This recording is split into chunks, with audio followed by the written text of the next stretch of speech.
क्या है। Okay so पिछले दिन हम लोग क्या देखे थे, फंक्शन को देखे थे। फंक्शन में हमने अप्रॉक्स सारा कॉन्सेप्ट को कवर किया था, जिसमें rest operator, spread operator and plus return method, सारा को हम लोग लेकर चले थे। अब हम लोग देखते हैं इवेंट को। इस पर ज्यादा मैं कोड करने नहीं जाऊंगा क्योंकि ऑलरेडी सेम टाइप का होता है।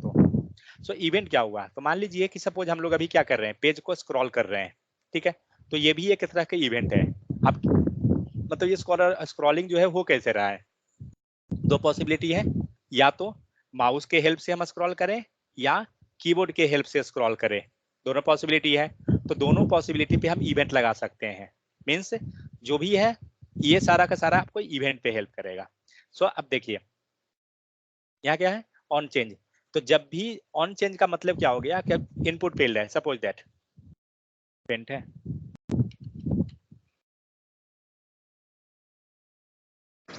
ऑन चेंज का जनरली आपको यूज कहाँ दिखेगा, जो बताता हूँ। आप अगर डेटाबेस से सपोज दैट आपके पास एक फॉर्म है, ठीक है, और इस फॉर्म में आपको ईमेल आईडी एंट्री करने का है या रेफरल कोड इंटर कर रहे हैं यहाँ पे, कुछ भी। सपोज आप यहाँ पे ईमेल आईडी इंटर कर रहे हैं, ठीक है, और ईमेल आईडी जब इंटर कर रहे हैं तो ईमेल आईडी आपका पहले से रजिस्टर्ड है या न्यू है, ये हमें वेरीफाई करना है। तो वेरिफिकेशन का दो प्रोसेस है। एक, हम लोग बटन क्लिक किए हैं, करेक्ट। अब जब आप बटन क्लिक कर रहे हैं तब आप उसको एरर मैसेज शो करा रहे हैं बटन क्लिक पर कि आपका ईमेल आईडी जो है गलत है, ठीक है। अब एक चीज इमेजिन कीजिए, यूजर ने क्या किया, ईमेल आईडी जो भी आपका फील्ड था ना, सारा को फिल कर दिया, और उसके बाद आप दिखा रहे हैं कि ईमेल आईडी आपका गलत है। तो अब क्या होगा, यूजर को नया ईमेल आईडी एंट्री करके हो सकता है कि सारा फील्ड को फिर से एंटर करना पड़े, करेक्ट। तो ये पूरा का पूरा क्या है, लेंदी प्रोसेस हो जाएगा। तो ये हम लोग, ये इशू किसके कारण हुआ, ये इशू जो है आपका हुआ सिर्फ ईमेल आईडी रॉन्ग के कारण, या ईमेल आईडी ऑलरेडी रजिस्टर्ड है, कुछ ऐसा सीन है। तो हम लोग ये काम कर सकते हैं, क्या चीज, हमें मेन क्या है काम, ईमेल आईडी को वेरीफाई करना, ठीक है। क्यों कर रहे हैं, क्योंकि ईमेल आईडी, मोबाइल नंबर, आधार कार्ड, ये सब आधार कार्ड नंबर, पैन नंबर, ये सब जो होता है वो यूनिक की तरह हम लोग बिहेव करते हैं, उसे ट्रीट करते हैं। तो अब अगर ईमेल आईडी आपका यूनिक है तो आप ये सबमिट पे जाकर उतना करने के बाद क्यों चेक करने जा रहे हैं। आप एक काम कीजिए ना, आप इसको शुरू में ही चेक कर लीजिए। जब तक यूजर सारा डेटा फिल कर रहा है उस टाइम आप बैठ के क्या कर रहे हैं, उससे अच्छा है कि आप उसी टाइम उसको चेक करवाइए। तो क्या कर सकते हैं, जब तक यूजर ये सारा डेटा फिल करेगा तब तक हम ईमेल आईडी का प्रोसेस करवा देंगे, ठीक है। कैसे करेंगे, तो यहाँ पे हम लोग लगा देंगे ऑन चेंज मेथड। जब तक यूजर बाकी डेटा को फिल करेगा तब तक ये ऑन चेंज जो है ना, अब ये अपना काम कर देगा। मीन्स ये सारा फील्ड भरिए, जब तक यूजर भर रहा है इसमें क्या हुआ, ऑन चेंज इवेंट लगा दिया गया। जैसे ही आप टैब बटन प्रेस कीजिएगा ऑन चेंज आपका काम कर देगा। मीन्स वो डेटा में जाके जो भी करना है प्रोसेस उसको वो कर लेगा। समझ में आया।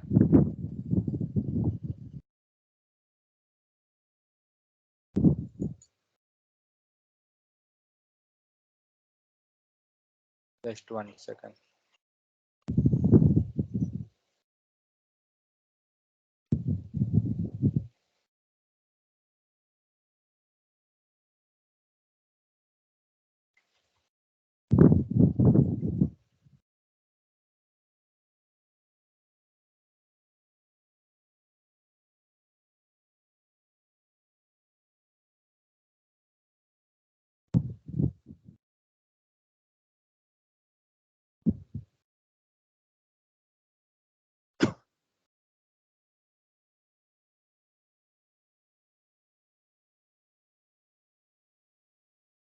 हम लोग क्या करते हैं, एक फंक्शन बनाते हैं,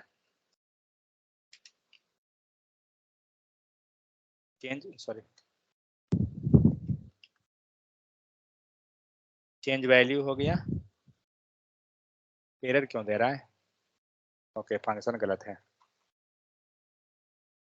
तो ये हो गया, ये नाम कुछ भी रख दीजिए, चलिए ईमेल वेरीफाई रखता हूँ नाम। अब क्या करते हैं, ईमेल वेरीफाई पे मैं ज्यादा लंबा काम नहीं करूंगा, कंसोल करता हूँ।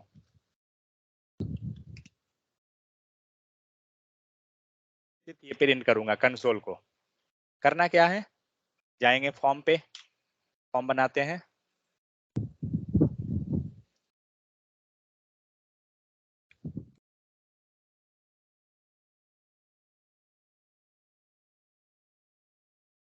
फॉर्म हो गया, इनपुट,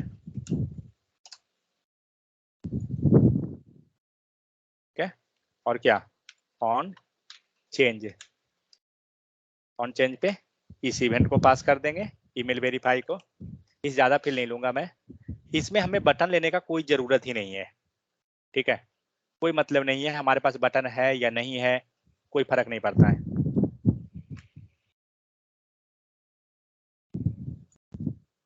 क्योंकि ऑन चेंज क्या करेगा, वो खुद से वो डिटेक्ट कर लेगा।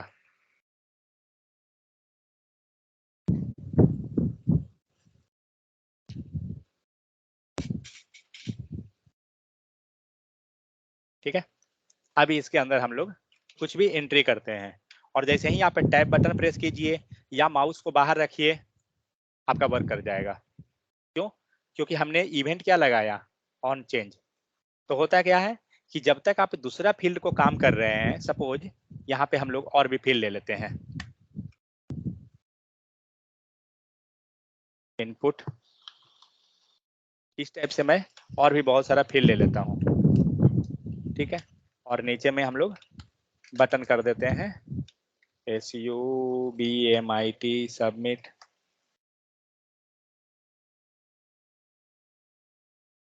टाइप इक्वल टू बटन, ठीक है। अब आप क्या कर रहे हैं, आप अपना काम कर रहे हैं, चलिए कुछ इसमें फील्ड भरें, आप जैसे ही टैब दाबिएगा आपका आउटपुट दे देगा, लेकिन मीनवाइल आप क्या कर रहे हैं, आप सारा डेटा को फिल किए। अब एक इमेजिन कीजिए आप इस पे ईमेल आईडी वेरीफाई करना चाह रहा है, तो क्या कीजिएगा, आप यहाँ पे आप अपना जैसे ही फिल करके आप नेक्स्ट स्टेप पे गए, ये क्या किया, डेटा को लिया और आगे प्रोसीड कर दिया, क्योंकि आपने उस पर ऑन चेंज लगा दिया था, और ऑन चेंज के कारण वो अपना प्रोसेस करने चला गया, और तब तक आप अपना भर दीजिए, जब तक आप प्रोसेस कर रहे हैं सबमिट कर दिए, तब तक वो दिखा दिया कि आपका वैलिड है या नहीं है, यूजर क्यों फालतू का उतना वेट करेगा, ठीक है। तो ये सब कंडीशन में आपको ऑन चेंज जो है हेल्प करता है।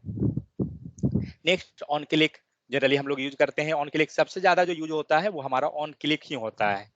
नेक्स्ट है आपको ऑन माउस ओवर, जब आप माउस को ओवर ले जाइएगा तो यूज करेंगे, तो माउस आउट, तो ये सब इवेंट कोई ऐसा नहीं है कि कहीं पे आपका स्पेशल टाइप का है, नहीं, अभी इसमें हम लोग ऑन माउस लगा देते हैं, माउस ओवर, आप जितना भी इवेंट लिखिएगा आपको सारा दिखा देगा, on mouse over, sorry ONMOUSCOVER,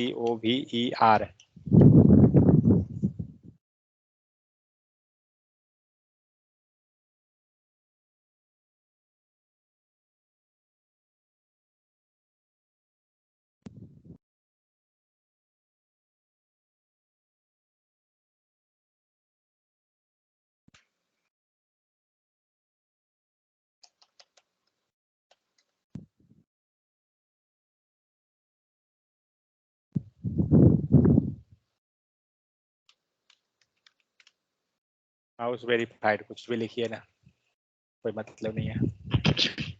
अब क्या करते हैं, तो सबसे पहला हमारा क्या है, ईमेल, चलिए नेक्स्ट में जाते हैं, एक सेकंड, माउस वाला सबसे पहले भाग गया, क्योंकि उसके ऊपर हम लोग माउस रख दिए थे। और देखिए माउस वाला कब काम करता है, जब आप जैसे ही माउस ओवर है, आप इसके ऊपर ले जाइए, जैसे ही नीचे वाला में ले गए आपका हिट कर गया, आप उसमें लिखें या नहीं लिखें उससे नहीं मतलब है, ठीक है, ये चीज है। आप जितना बार उसके ऊपर ले जाएगा माउस को उतना बार हिट करेगा, 4 हुआ ना, 5 हुआ, 6 हुआ, 7 हुआ, तो जितना बार ले जाइएगा उतना बार ये वर्क करते चला जाएगा। फिर है माउस आउट, ऑन की डाउन, जब आप की को प्रेस करते हैं, कोई भी की जब आप दाबिएगा उस टाइम ये हिट कर देगा, लेकिन जब आप छोड़िएगा उस टाइम नहीं, क्योंकि की डाउन हुआ है, की अप नहीं हुआ है, ठीक है। फिर है ऑन लोड, जब पेज को हम लोग लोड कराते हैं उस टाइम ये हिट करेगा, तो ऑन चेंज हुआ, क्लिक हो गया, कॉपी, जब आप कॉपी करते हैं डेटा को, जनरली हम लोग क्या करते हैं, इसको सिलेक्ट किए, राइट क्लिक करते हैं, कॉपी कर देते हैं, तो इस कॉपी को ही हिट करने के लिए, अगर आपने कॉपी कर रहे हैं तो जनरली जब आप ऑनलाइन टेस्ट दीजिएगा ना, तो जनरली ये सब ब्लॉक किया हुआ रहता है, तो जनरली वो सब क्या होगा उस दौरान आप यूज कर सकते हैं। तो on copy, on cut, on double click, generally हम लोग क्या करते हैं जब ऑनलाइन टेस्ट दे रहे हैं तो बहुत सारे लोग जब ऑनलाइन टेस्ट होता है तो क्या करते हैं डबल क्लिक करके इसको सिलेक्ट कर लेते हैं, तो जैसे ही आप डबल क्लिक कीजिएगा आपको वो इवेंट हिट कर देगा। ठीक है। नेक्स्ट है ऑन फोकस। ऑन फोकस क्या होता है, जब आप इसमें कर्सर ले जाते हैं इसको बोलते हैं ऑन फोकस। नेक्स्ट है on full screen change, means अभी आपका ये जो विंडो है ये क्या है फुल स्क्रीन में है, इसको मिनिमाइज कीजिए, ये मिनिमाइज हुआ। अब जब जैसे ही ये फुल स्क्रीन में जाएगा आपका ये इवेंट हिट कर देगा फुल स्क्रीन चेंज। की डाउन, हम लोग क्या बोले की को प्रेस किए, अप किए डाउन किए वो सारा इवेंट है। की प्रेस, की अप, लोड, माउस डाउन, ठीक है, mouse inter, mouse leave, mouse move, mouse over, mouse out, mouse up, mouse wheel, जब आप स्क्रॉल करते हैं व्हील को यूज करके आप इसको हिट कर सकते हैं। फिर क्या है आपका नेट, सपोज दैट आप बहुत सारे में देखते होंगे जब आप वेबसाइट को ओपन करते हैं आपको दिखाता है कि आप ऑफलाइन है, कैसे डिटेक्ट हुआ, with the help of offline method. ठीक है, ये क्या करेगा आपके ऑफलाइन को डिटेक्ट करेगा कि आप ऑफलाइन है या ऑनलाइन है। जनरली जब आप जैसे ही यूट्यूब में जाइए अगर तो ऑफलाइन रहिएगा तो आपको दिखा देगा कि ऑफलाइन है, और जैसे ही ऑनलाइन आइएगा ऊपर एक ग्रीन कलर का आ जाता है ना, वो यू आर ऑनलाइन, तो वो चीज होता है, दिखा रहा है offline. Event occur when the browser starts to work offline. Offline event is opposite to online event. तो जब आप ऑनलाइन आइएगा ऑनलाइन इवेंट आपको वर्क कर देगा। तो ये सब के हेल्प से अगर आप वेबसाइट बना रहे हैं तो ये सब इवेंट को यूज करके आप दिखा सकते हैं कि आप ऑफलाइन है ऑनलाइन है, ये चीज। नेक्स्ट पेस्ट, पाउस, प्ले, जनरली ये सब का कहाँ यूज होता है, पाउस प्ले, जब आप वीडियो प्ले करते हैं तो वीडियो के केस में आपको ये सब बटन यूज हो जाता है, वीडियो प्ले करना है, पाउस करना है, रिसाइज। जनरली जब हम ऑनलाइन टेस्ट देते हैं तो आपको उस दौरान क्या होता है कि जैसे ही आप कीजिएगा आपका स्क्रीन जो है फुल स्क्रीन में चला जाएगा। फुल स्क्रीन मतलब F12, सॉरी F11 होता है क्या, हाँ F11। ये क्या हुआ फुल स्क्रीन में चला गया, आपके पास कोई टास्क बार नहीं कुछ नहीं। लेकिन आप जैसे ही मिनिमाइज करना चाहिएगा वो क्या करेगा उस इवेंट को हिट कर देगा। ठीक है, स्क्रॉल हो गया, reset, this event occur when A form is reset. Generally आप क्या होता है कि आप कोई फॉर्म फिल किए, कहाँ गया, ये फिल किया हुआ है फॉर्म, रुकिए फॉर्म में आते हैं, ये हो गया। हम लोग एक बटन लगा देते हैं,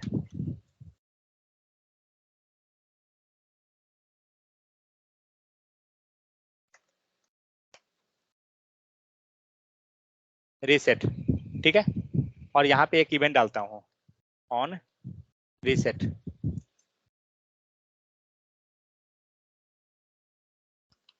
रीसेट डेटा, देखिए सारा याद करने का जरूरत नहीं है, बट हाँ एटलीस्ट आपको पता होना चाहिए यहाँ ऐसा कुछ मेथड है कि जिससे हम यूज कर सके। आप याद कितना रखिएगा, पॉसिबल ही नहीं है। ऑन रीसेट हुआ, अब चेंज कर चेक करके देखते हैं ऑन रीसेट ऐसे वर्क करता है क्या, पता नहीं।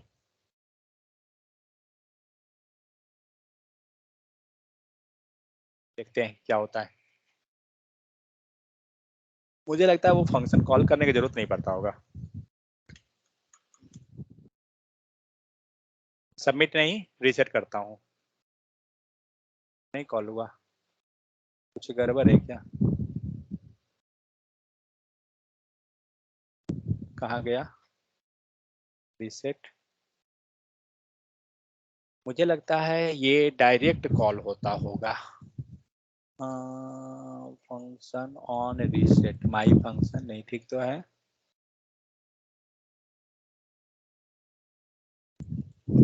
फॉर्म ऑन ओके, ये फॉर्म पे ही हो रहा है, लेकिन input type equal to reset ये तो सही है। टाइप हमने नहीं डाला क्या, 1 second, oh sorry, type equal to हमने बटन डाल दिया।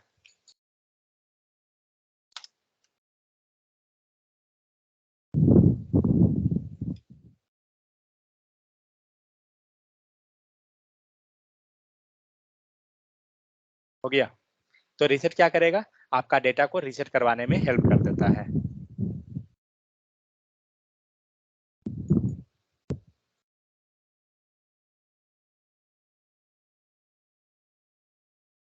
ठीक है, तो इस टाइप से आपको बहुत सारा इवेंट है। फिर आप आइए कीबोर्ड के इवेंट में, तो हम लोग माउस का देखें, स्क्रॉल कर सकते हैं। अब ये कीबोर्ड का इवेंट है, वॉल्यूम चेंज, अल्ट की, कंट्रोल की, कोई और की, ठीक है। प्रिवेंट डिफॉल्ट, प्रिवेंट डिफॉल्ट आपको जो है ना, जनरली जब आप फॉर्म बनाइएगा ना, तो आपको ये बहुत जगह मिलेगा, कोड लिखा हुआ है। ये क्या करता है, cancel the event if it is a cancelable, meaning that default action that belong to the event will not occurs. अगर कोई इवेंट डिफॉल्ट अगर हो रहा है ना, लाइक जनरली फॉर्म को रिसेट कर, ये सॉरी रिफ्रेश कर देना, या कुछ डिफॉल्ट इवेंट है, तो ये आपको प्रिवेंट कर देता है। तो जनरली इसको आपको फर्स्ट लाइन के, मतलब जब सबमिट का फंक्शन लिखते हैं ना, वहीं पे फर्स्ट लाइन पे ये लिख दिया जाता है। नेक्स्ट है आपको न्यू यूआरएल। ये क्या करता है, आपका ये डॉक्यूमेंट का यूआरएल है, ठीक है। आपको ये यूआरएल को गेट करना है, आप इसको न्यू यूआरएल के हेल्प से गेट कर सकते हैं। So return the URL of the document after the hash has been changed, means hash कहाँ गया,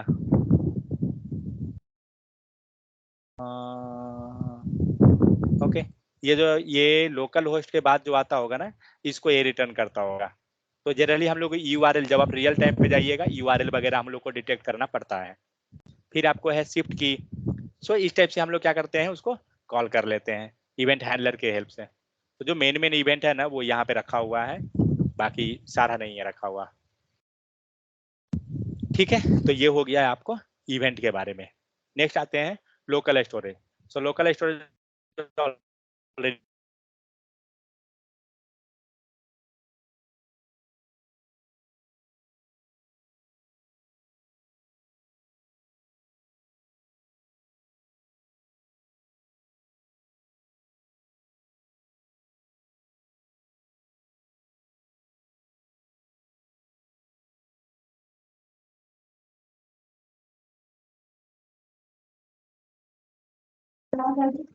सर वॉइस नहीं आ रही है सर।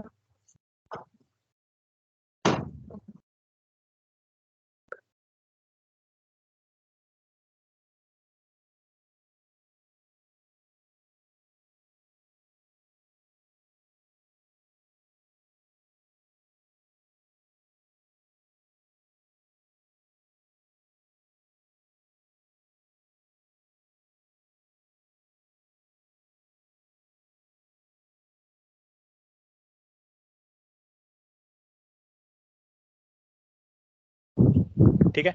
सो लोकल ये कहाँ गया, इवेंट है। सो वेब स्टोरेज में होता क्या है, जनरली हमें दो चीज आता है, लोकल स्टोरेज और सेशन स्टोरेज को मोस्ट ऑफ द केस हम यूज करते हैं। नेक्स्ट हमारा जो होता है वो कुकीज भी होता है, ठीक है। जनरली जब हम कोई वेबसाइट ओपन करेंगे, आपको नीचे एक पॉपअप आ जाता है, एक्सेप्ट कुकीज।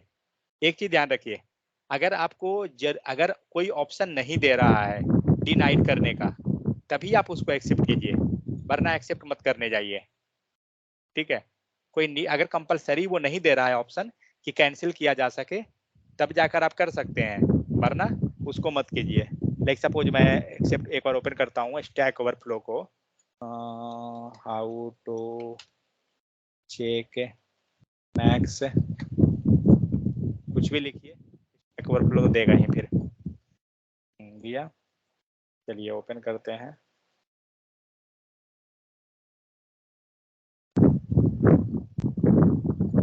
ये दिया क्या एक्सेप्ट करने का, शायद एक्सेप्टेड होगा पहले से, इसीलिए देखते हैं इनकॉग्निटो में ओपन करके।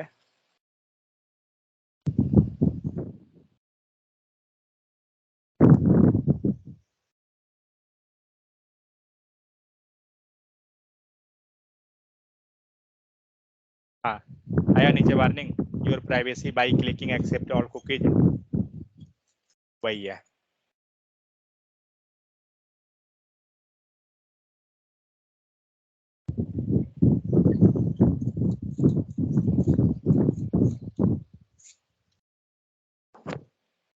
देखिए ये जो आ रहा है ना, योर प्राइवेसी क्लिकिंग कुकीज, ये सारा, अगर यहाँ पे ऑप्शन एक्सेप्ट के अलावा कुछ नहीं है, ठीक है, तब तो हमारे पास कोई ऑप्शन नहीं बनता है कि हम एक्सेप्ट करें और डिनाइड करें।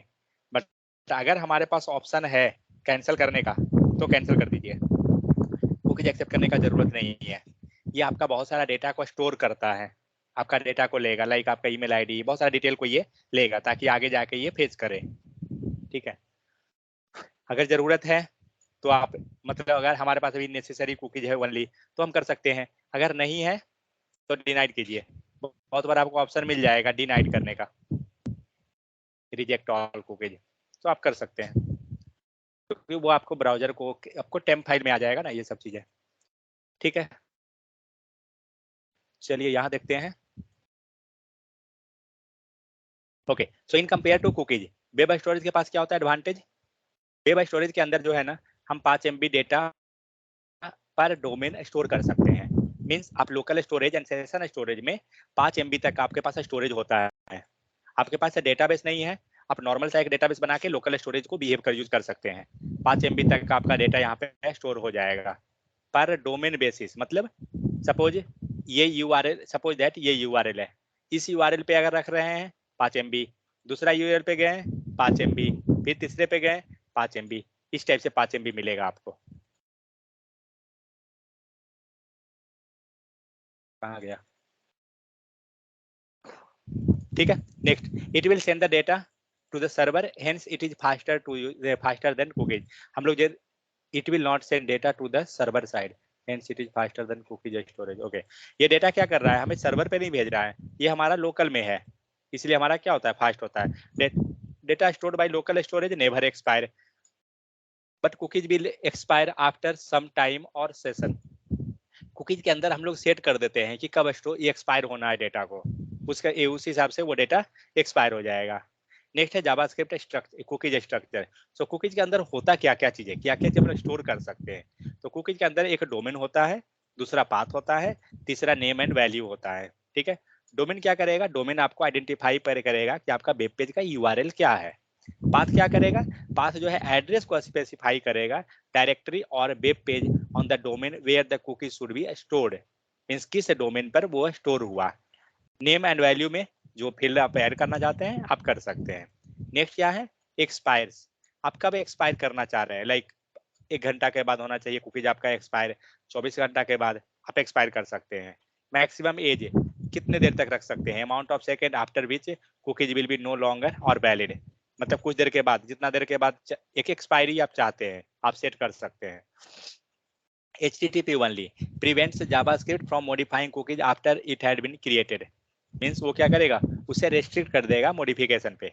सिक्योर कुकी जो होता है क्या होता है, that can only be read through the secure HTTPS protocol, उसे आप HTTP के थ्रू रीड कर रहे हैं। कुकी को क्रिएट कैसे करते हैं, तो यहाँ पे देखिए डॉक्यूमेंट डॉट कुकी, ठीक है, जस्ट ये लाइन है, equal to my name, equal to लिखना होगा, वेरिएबल है, इक्वल टू दिस पर्सन, मतलब ये कुकी जो है आपको क्या है, वैल्यू, दिस पर्सन जो है वैल्यू है, और ये जाकर आपके ब्राउजर में जाकर स्टोर हो जाएगा माई नेम नाम के वेरिएबल से। अब आप कुकीज को एक्सपायर करना चाहते हैं, आप यहाँ देखिए माई नेम इक्वल टू हो गया, वैल्यू जो भी आप पास कीजिए, एक्सपायर से इक्वल टू, कब एक्सपायर करना चाहते हैं, ये डेट डाला हुआ है, इस तारीख को कुकीज आपका एक्सपायर हो जाएगा। ठीक है, यहाँ पे कुछ कोड डाला हुआ है, इनपुट बटन हो गया, तो कुकीज को हम गेट करने का सेट करने का सिंपल तरीका है डॉक्यूमेंट डॉट कुकीज, और जो वैल्यू आप सेट करना चाहते हैं ना कर दीजिए। कुकीज को आपको गेट करना है, तो यहाँ पे क्या हो रहा है, document dot cookie dot length है नॉट इक्वल टू 0, मतलब कुकीज 0 नहीं है, मतलब कुकी जो अवेलेबल है, तो यहाँ पे डॉक्यूमेंट डॉट कुकी दिखा रहा है, मतलब जो कुकीज अवेलेबल रहेगा वो शो कर देगा, एल्स अलर्ट में कुकीज नॉट अवेलेबल। ठीक है, तो इस टाइप से हम कुकीज को क्या करते हैं, सेट कर सकते हैं, गेट कर सकते हैं, जो भी पॉसिबिलिटी है हम उसको यूज कर सकते हैं। यहाँ पे दिया हुआ है 2-3 एग्जांपल डाला हुआ है, यूज कर सकते हैं किसी को भी। एक बार ये सब पे जाइएगा, चेक कीजिएगा कैसे होता है, सिंपल है, जैसे लोकल स्टोरेज वगैरह है ना उसी टाइप से है। Next local storage, session storage, how to set and get the local storage data, ये सब तो ऑलरेडी पता है। इसमें ध्यान रखने वाली बात एक है, जो हम लोग जेसन डॉट स्ट्रिंगिफाई करते हैं, क्योंकि अगर जेसन डॉट स्ट्रिंगिफाई नहीं करेंगे हमारा डेटा जो जाएगा वो ऑब्जेक्ट के फॉर्म में चला जाएगा, तो ये चीज को आपको ध्यान रखना होगा। JSON dot stringify, JSON dot parse, तो local storage, session storage and cookies, अगर आप इंटरव्यू देते हैं तो आपको ये 3 चीज जरूर पूछता है, ठीक है। और जनरली आपको रियल टाइम में वो एक छोटा छोटा सा प्रोजेक्ट भी दे सकता है बनाने के लिए with the help of local storage, क्योंकि आपके पास डेटाबेस नहीं है। जब डेटाबेस नहीं है, लोकल स्टोरेज को आप डेटाबेस की तरह ट्रीट कीजिए और बना लीजिए। समझ गए? सो आपको लोकल स्टोरेज, सेशन स्टोरेज, ये सब पे अच्छे से पकड़ होना चाहिए। और ऐसा नहीं है कि बहुत ही कॉम्प्लिकेटेड है, नॉर्मल सा 3 मेथड है उसके पास, उसको हम लोग बस उस पर चले गए, देख लिए तो बस हो गया। बाकी कोड लिखने का देखिए अपना तरीका है, आप उसको एक ही मेथड में लिख रहे हैं या अलग अलग फंक्शन बना रहे हैं, वो तो अलग अलग चीज है। ठीक है, तो ये था आपको लोकल स्टोरेज। इसके बाद क्या है, कोई छोटा मोटा टॉपिक है तो देख लेंगे, ज़्यादा बड़ा है तो नहीं देखेंगे। तो ये हो गया, ये ऑपरेटर है। ऑपरेटर में क्या देखना है, जोड़ घटाव गुना भागा सबको आता है। नेहा समझ में आ रहा है क्या? नेहा? हाँ हाँ सर, समझ में आ रहा है। ओके, देखिए एक चीज जान जाइए, जावा, पाइथन, डॉट नेट, जितना भी लैंग्वेज आप सुने हैं, अगर आपको जावा स्क्रिप्ट पे अच्छे से पकड़ हो गया ना, जॉब के मामले में ये जितना पावरफुल है ना बाकी लैंग्वेज से, उतना कोई नहीं है। और इजी है, ऐसा नहीं है कॉम्प्लिकेटेड है, इजी है। ऑपरेटर है, ऑपरेटर में ज़्यादा नहीं जाऊंगा, जब देख लेता हूँ क्या टॉपिक इसके अंदर है। सब जोड़ घटाव गुना भागा ही है, उसमें कुछ नया नहीं होगा। फिर अर्थमेटिक ऑपरेटर हो गया, ये सबसे क्वेश्चन नहीं वैसा पूछा जाता है, ये जान लीजिए। हाँ, और ये ऑपरेटर में जनरली एक यूज होता है, कौन सा याद है? हम लोग यूज किए थे most of the case. Ternary operator. नहीं, टर्नरी ऑपरेटर, अच्छा मतलब ऑपरेटर लिखा हुआ है मतलब टर्नरी ऑपरेटर इसका है। टर्नरी ऑपरेटर तो इफ कंडीशन का है ना। सर कॉन्केटनेशन के लिए प्लस ऑपरेटर। कॉन्केटनेशन भी करते हैं, और दूसरा कौन है? कॉन्केटनेशन तो ठीक है, वो तो दूसरा हो गया एक तरह से, बट इसमें सबसे ज्यादा जो यूज होता है ना, plus equal to assignment operator होता है ना, इसका करते थे ना हम लोग जनरली यूज, बहुत ज्यादा यूज हो जाता है इसका। और बाकी इसमें नहीं है कुछ। एक बार जो है ना डॉक्यूमेंट पे फिर से जरूर जाइएगा, क्योंकि मैंने बहुत सारा चीज जो है ऐड किया हूँ, तो एक बार ओवरव्यू टाइप से जाइएगा, बहुत सारा चीज आपको नया नया मिलेगा। अब ऐड नहीं कर रहा हूँ, हो गया, फाइनल है। एक्सपोनेंशियल और ये सब में वैसा कुछ नहीं है।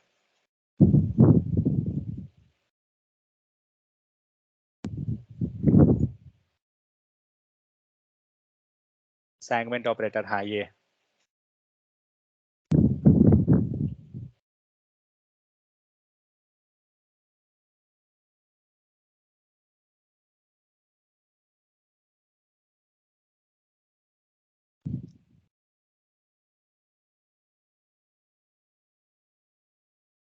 तो हमें लगता है हम लोग मॉड्यूल 1 को खत्म कर दिए हैं।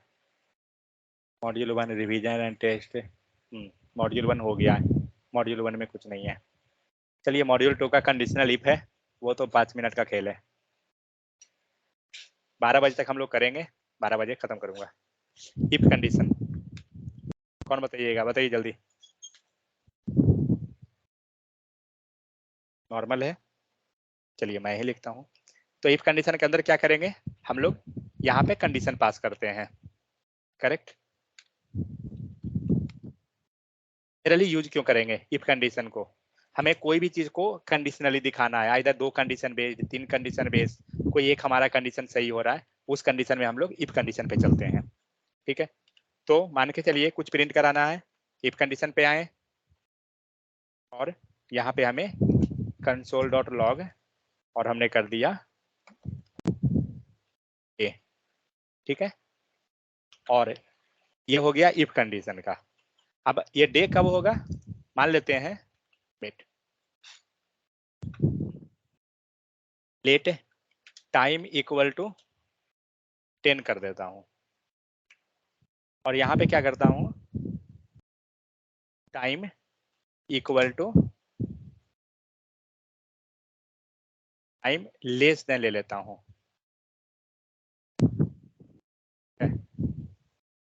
टाइम लेस देन कुछ इस टाइप से लिख लिया हूं, देखता हूं क्या आता है। ठीक है, मतलब ये कंडीशन क्या हुआ, हमारा ट्रू आ रहा है। अब हम लोग क्या करते हैं, इस कंडीशन को फॉल्स बना देते हैं। तो फॉल्स कब होगा, कुछ लिख दीजिए 100, कंडीशन फॉल्स। लेकिन अब कंडीशन जब फॉल्स हुआ तो हमें आउटपुट प्रिंट नहीं हो रहा है, तो हम क्या चाहते हैं कि इस कंडीशन में भी फॉल्स को प्रिंट करवाना आउटपुट। तो जब भी आपको 1 आउटपुट प्रिंट करवाना है, ठीक है, आप इफ कंडीशन को लीजिए आपका, लेकिन हाँ इसमें नेगेटिव जो हमारा फॉल्स कंडीशन पे आएगा ना वो प्रिंट नहीं होगा। और अगर आप चाहते हैं कि हमारा फॉल्स कंडीशन पे भी प्रिंट हो तो आपको क्या करना होगा, एल्स पार्ट। ठीक है, तो यहाँ पे डे, तो यहाँ पे मान लीजिए हमने नाइट कर दिया, कुछ भी लिख दीजिए। तो अब जब हमारा एक कंडीशन ट्रू होगा दूसरा फॉल्स, तो फॉल्स के केस में फॉल्स वाला हमारा आ जाएगा। ठीक है, ये तो हुआ क्या, जब आपके पास कंडीशन है। बट हो सकता है कि आपको 5 कंडीशन वेरीफाई करवाना है। मान लीजिए वेरीफाई क्या कराना है कि अगर किसी का एज मान लीजिए 10 तक है, ठीक है 10 तक है, तो वो क्या करेगा, वो मिल्क लेगा। अगर 10 से 15 तक का एज है तो मान लेते हैं चॉकलेट लेगा। 15 से 20 का एज है कॉफी लेगा। 20 से आगे का एज है टी लेगा। तो इस टाइप से हमने उसको कर लिया। तो उसके लिए हमारे पास 2 ऑप्शन है, मीन्स हमें प्रिंट क्या क्या कराना है, मिल्क कब, एज लेस देन 10। ठीक है, नेक्स्ट आते हैं CHOCLAT chocolate, age less than 15। Next coffee कब, जब एज हमारा लेस देन 25। टी कब एज लेस देन 30 कर देते हैं। ठीक है, तो इतने कंडीशन पे, तो ये सारा को प्रिंट कराने के लिए क्या ऑप्शन है, इफ एल्स ले सकते हैं,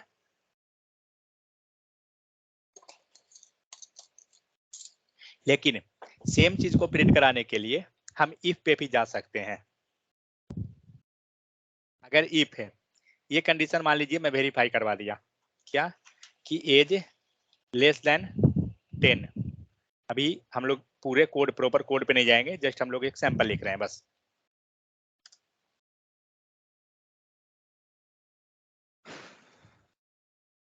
ठीक है, तो ये हो गया। अगर एज है लेस देन 10 तो ये क्या करेगा, मिल्क जाएगा। अगर एज लेस देन, चलिए दे रहा है तो यही ले लेते हैं, नहीं इसको हटाऊंगा मैं। ठीक है, और अगर एज हमारा लेस देन 15 है तो कंसोल चॉकलेट हो जाएगा। नेक्स्ट आते हैं, अब नहीं देगा सर क्या, हाँ दिया। ये पता है किसके हेल्प से आ रहा है, ब्लैक बॉक्स के हेल्प से। ऊपर लिखा हुआ है ना वो ऑटोमेटिक डिटेक्ट करके अब वो दे रहा है। अब हमारा एज मान लीजिए लेस देन 25 है तो क्या हुआ, कॉपी हो गया। नेक्स्ट आते हैं, नेक्स्ट क्या है, टी का, तो ये सेम उसी प्रकार से क्या होगा, ओट। ठीक है, तो अब आपको क्या हुआ, ये टोटल 4 तरह का आपको प्रिंट हो जाएगा। तो इफ कंडीशन से क्या होता है ना कि सेम जो मल्टीपल कंडीशन आप वेरीफाई कराना चाहते थे आप इफ से भी जा सकते हैं, बट यही काम हम लोग इफ से ना करके किसे जा सकते हैं, इफ एंड एल्स वाले पार्ट पे। लेकिन यहाँ पे एक चीज हमें क्या करना होगा,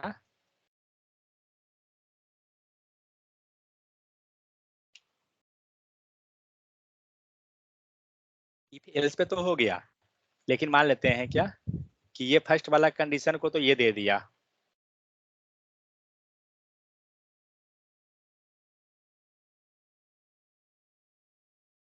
ठीक है, इफ आया, नेक्स्ट क्या है, फिर से जाएंगे एल्स में।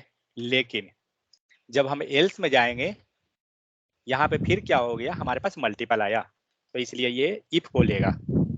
तो यहाँ पे इफ लगा देंगे, कंडीशन दे देते हैं,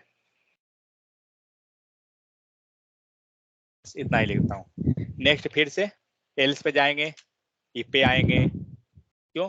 क्योंकि हमारे पास फिर से मल्टीपल कंडीशन आ रहा है, ठीक है। फिर मल्टीपल कंडीशन है, कोई दिक्कत नहीं, एल्स दीजिए, फिर से इफ दीजिए, फिर से मल्टीपल कंडीशन आप लीजिए, ठीक है। तो ये हो गया है आपका इफ एंड एल्स के कंडीशन में। इसको क्या बोलते हैं? जहां एल्स इफ हो रहा है, मल्टीपल इफ को वेरीफाई कराना है, तो इस टाइप से हम इफ एंड एल्स पे पार्ट पे काम कर सकते हैं।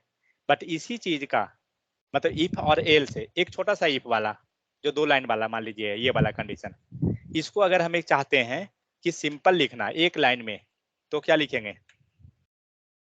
तो जाएंगे टर्नरी पे, और इसको बोलते हैं टर्नरी ऑपरेटर, ठीक है।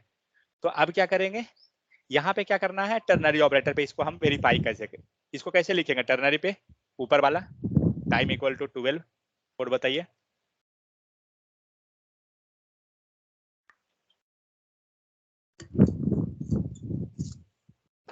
तो देखिए सबसे पहला काम क्या कीजिएगा, चलिए वेरिएबल भी हटा देते हैं हम लोग।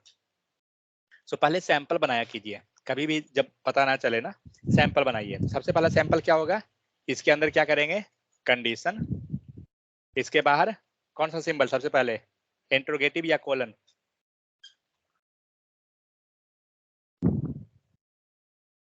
इंटीग्रेटिव से।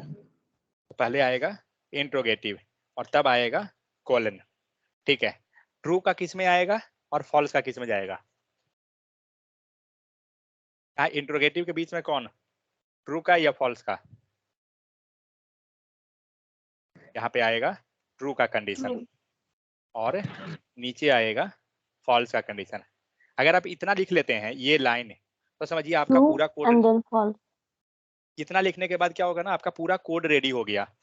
सबसे पहले ये दिमाग लगाइए, कोड छोड़िए, कोड तो लिखा जाएगा, बट ये अगर गड़बड़ हुआ ना तो फिर पूरा कंफ्यूज हो जाइएगा। सो अब क्या करते हैं, हम लोग एक वेरिएबल बना लेते हैं, लेट वेल इक्वल टू, ठीक है। अब क्या करेंगे, कंडीशन, कंडीशन कहाँ से मिलेगा, ऊपर ऑलरेडी कंडीशन है, लगाइए। कंडीशन क्या है, टाइम लेस देन 12, एक पार्ट हो गया, दीजिए इंट्रोगेटिव साइन। अब क्या, ट्रू, ट्रू में क्या देना था, डे, ठीक है। कोलन दीजिए, दूसरा कंडीशन नाइट, हो गया। और इसको कंसोल डॉट लॉग में इसको ले लीजिए। एक चीज आप सोच सकते हैं यहाँ पर, हम लोग वैल जब लिखे हैं तो ये वैल को मिला है कैसे, वैल्यू डे और नाइट जो है वो कैसे मिल रहा है, इनडायरेक्टली क्या हो रहा है यहाँ पे, जो ये कंडीशन है, अगर हम इसमें चलें इस लाइन पे, तो यहाँ पे चलिए इसको अनकमेंट करते हैं, पहले इसको समझिए एक बार। यहाँ कंसोल जो लॉग कर रहे हैं ना, यहाँ से ये क्या करवा रहा है, हम लोग तो जस्ट ऐसा लिखे हैं ना,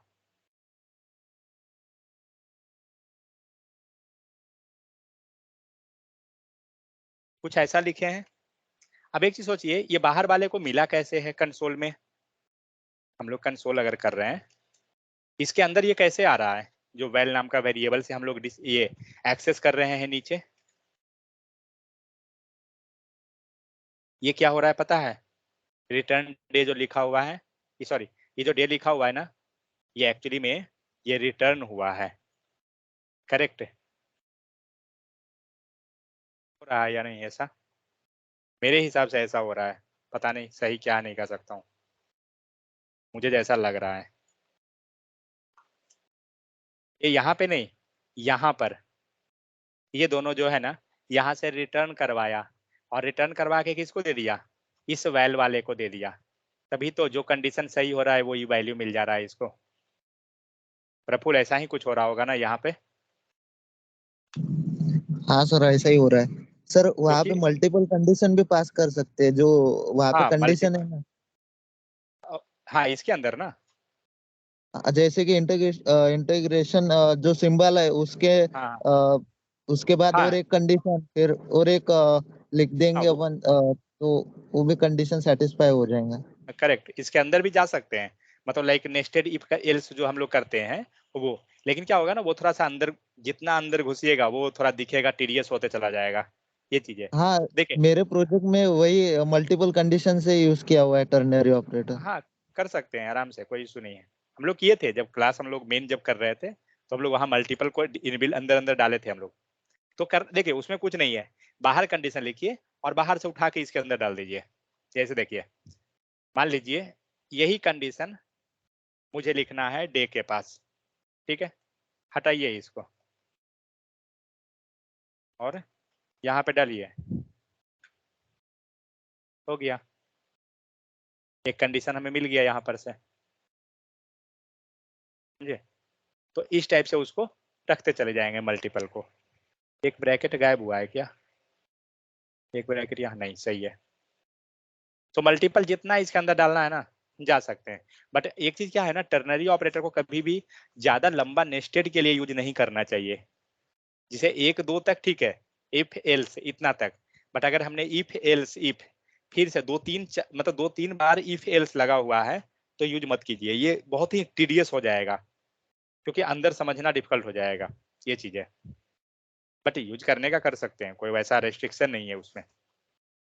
सो हम लोग ने क्या देखा, हम लोग ने पूरा इफ कंडीशन को हम लोग देख लिए, इफ कैसे काम कर रहा है, इफ एल्स कैसे हो रहा है, if else if means multiple if चल रहा है तो कैसे हो रहा है, टर्नरी ऑपरेटर में क्या हो रहा है, ये चीज है, ठीक है। सो हम लोग ऑपरेटर हो गया ये तो इफ कंडीशन हो गया, स्विच स्टेटमेंट है, ये सब हम लोग देख लेंगे अगला दिन।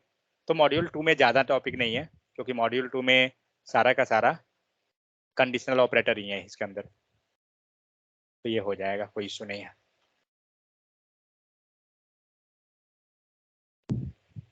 अगले दिन जो है ना, मॉड्यूल 1 का सारा पढ़ के आइएगा, ठीक है। मॉड्यूल 1 का सारा को पढ़ लीजिएगा, और हम लोग 15 मिनट के लिए जो है ना क्विकली जाएंगे इसके क्वेश्चन आंसर पे, जहां इसमें जो भी पॉसिबिलिटी है क्वेश्चन बनने का, वो सब हम लोग एक बार मॉक मॉक इंटरव्यू टाइप का करेंगे। लेकिन हाँ, उसको पढ़ लीजिएगा पूरा।